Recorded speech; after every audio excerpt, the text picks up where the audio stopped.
What was it like when you guys were 15 years old?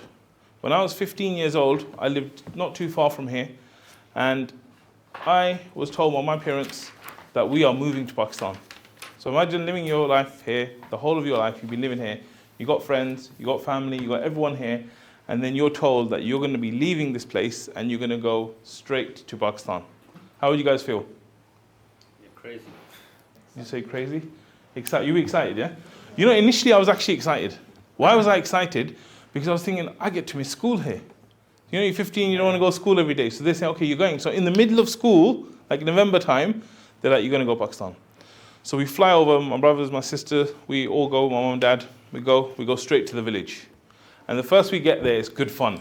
Everyone else is at school, we're in Pakistan, we're chilling, we're having a good time, everything's great.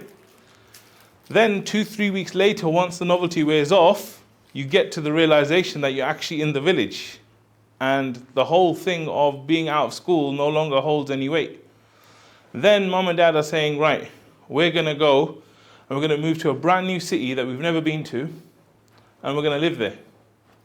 And so then they tell me I have to go to this new posh school. So I get there, and there's this school in Rawalpindi. It's called St. Mary's. I didn't even know Christians existed in Pakistan, but there's a lot of them. And when I got there, I thought, because I'm from inner city London, is that when I go to school for the first day, what's going to happen on the first day of school, when you start a new school? They have like an induction and all that. Okay, but what about other people?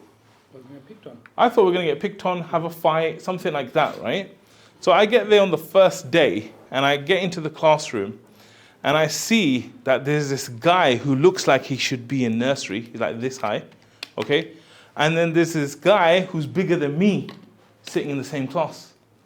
Because in Pakistan, they do it according to like your pass-fail rather than your ages. So we've got this whole range of class. So I'm sitting there, they're all posh, they've got prefects, they've got head boy, they've got all this kind of stuff. And then the teacher walks in and everyone stands up. And I'm thinking, what the hell? So then I just kind of stand up because I'm with them. And so every time the teacher walks in, walks out, they're standing up, they're sitting down, they're showing a next level of respect. And the way they're behaving is completely different to the way students behave in this country. So anyway, I thought it's an English medium school. So in an English medium school, they teach everything in English. There's no Urdu there except the subject of Urdu. So I thought, I'm going to rule this school. Like these Pakistanis, what do they know about English? So the first year, I thought I was going to smash through everything. What happened in the first year?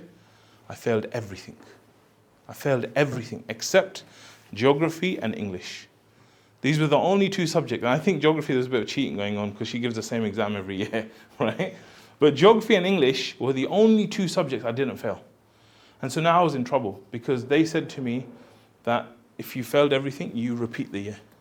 So my dad went in, he tried to talk to them, said he's going to work harder, this, that. And I think this was probably one of the first huge failures in my life. And that failure, it was really, really tough. And so that year was full of failure. But the crazy thing is that that year was the year of transformation. Because that's the year where it gave me a shock, it gave me a jolt. But from then onwards, I changed my mindset about education, about, it is cool to study, it is good to develop yourself, human potential, all these things which I'd never ever thought about, it all came from that year of failure. And so when I look back at it now, I'm like, one of the greatest things that happened in my life is that year. But that wasn't the year of transformation. I wouldn't have said that's the year of transformation. Why? Because I didn't get any A stars, I didn't get a new job, I didn't graduate, nothing good happened in that sense, but it was still the most transformational year probably I've had in my life. And so you might be sitting here right now thinking, okay, this year is supposed to be transformational, but like maybe I haven't achieved the things I want to achieve, maybe I haven't gotten to where I want to get to. But the truth is you don't know where you need to be right now. And it's the same, when you think about the Sahaba, the Sahaba, they said that they would actually be standing under the Prophet ﷺ when he's making wudu just to catch his water. Okay? And so they were continuously trying to follow the Prophet ﷺ. Even there's a narration, a lot of people, they say, oh, why are you praying in your shoes? You're not allowed to pray in your shoes. Does anyone know the hadith around the shoes? What's the hadith? Pray in your shoes as the Jews and the Christians didn't. So, but close enough. I'm paraphrasing it. Okay.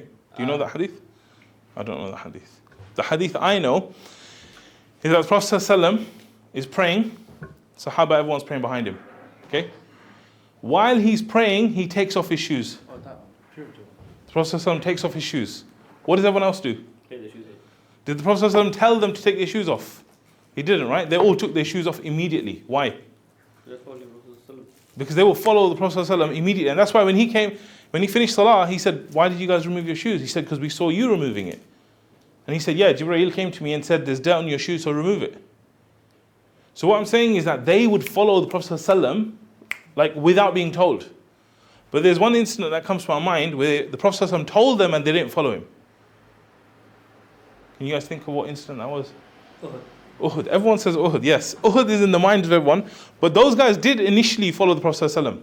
Because the Prophet ﷺ said, stay up there and do like what you're going to do up there. But I'm saying he told them something and they didn't follow it. The praying Asr on? No. On the journey? Those both people are considered as praying Asr. Because they did pray. Okay. There's one incident where the Prophet ﷺ told them to do something, okay?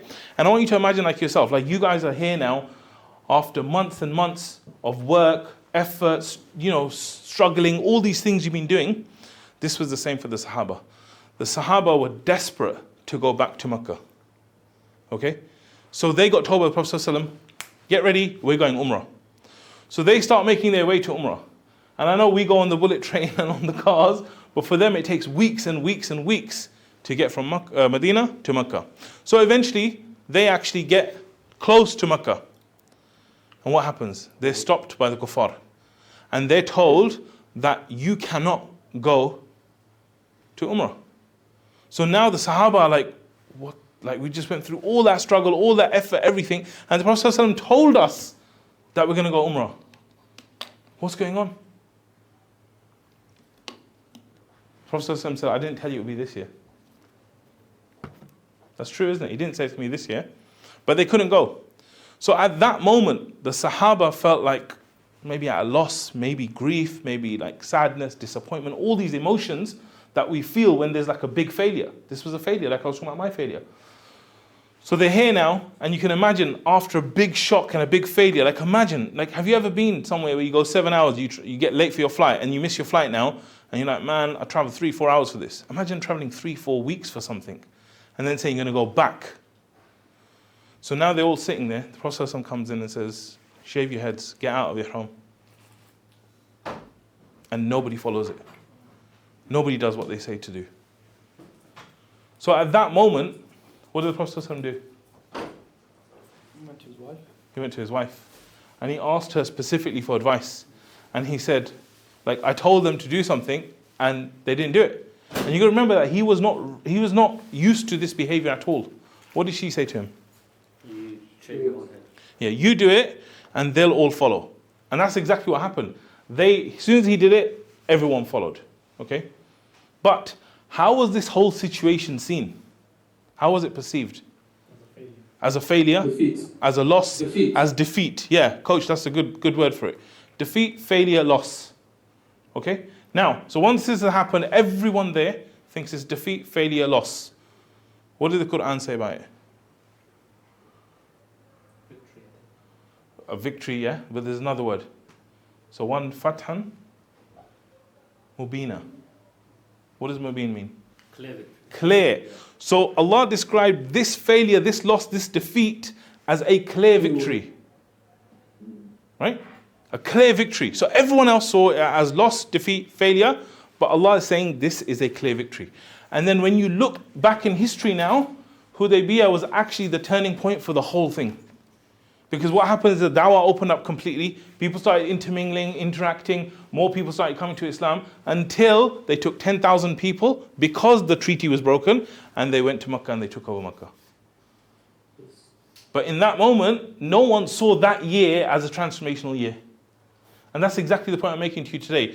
Whether it's my failure in Pakistan, whether it's the Hudaybiyah, or whether it's your year up till now, you don't know if this is a transformational year for you right now. The only thing you can do is actually be present in the moment and make the most of it right now.